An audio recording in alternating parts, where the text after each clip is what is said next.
Magandang buhay mga ka-Shirins! Bakit nga ba mahal ang number cake at ang dark color?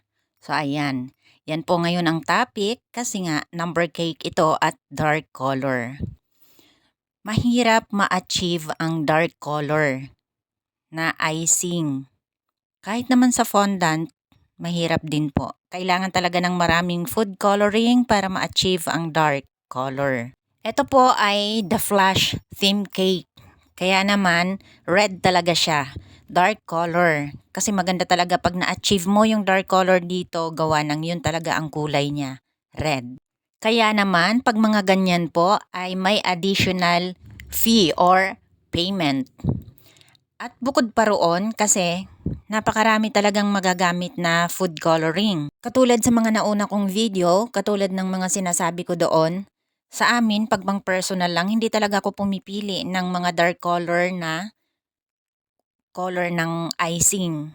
Kasi nga kumukulay siya sa labi at dila. Kahit naman ganyan ang ginagawa ko na second coating lang yung dark color, ganun din po yun, nakulay pa din po yun sa labi at dila. Kahit na ang gamit ko dito ay gel food coloring. At mahirap mag-frosting, magpakinis ng number cake kasi daming kanto. Ang daming katulad niyan, may mga, eto number 5 o may dalawa siyang maliliit na kanto na kailangan talaga igamitan ng maliit na spatula. Ginamitan ko pa nga yan ng palette, kaya medyo kuminis yung dun sa dulo. At yung paglilinis niyan dyan sa board ay napakahirap din po. Kaya naman talagang nag-additional payment kami, mga baker, kasi nga mahirap talaga yan. Madaling tingnan sa video, pero mahirap gawin sa personal, sa actual. So ayan, yung sa akin ay nilagyan ko yan ng dowel or straw. 4 yata o 5 ang inilagay ko dyan kasi nga bukod sa malambot siya kasi chiffon siya, ay mataas din ang aking paggagawa. Almost 4 inches na ang taas niya. Taas o kapal.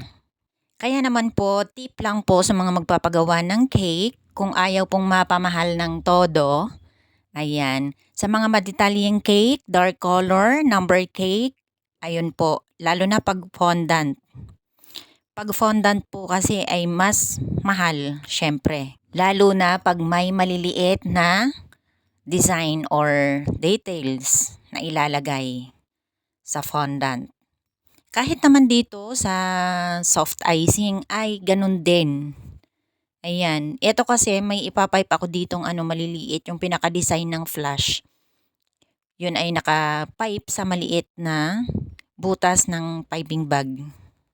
So ayan, dito at naglalagay na ako ng dark color, red, parang second coating kumbaga. Ganyan lang po ang ginagawa ko kasi wala naman akong pang spray.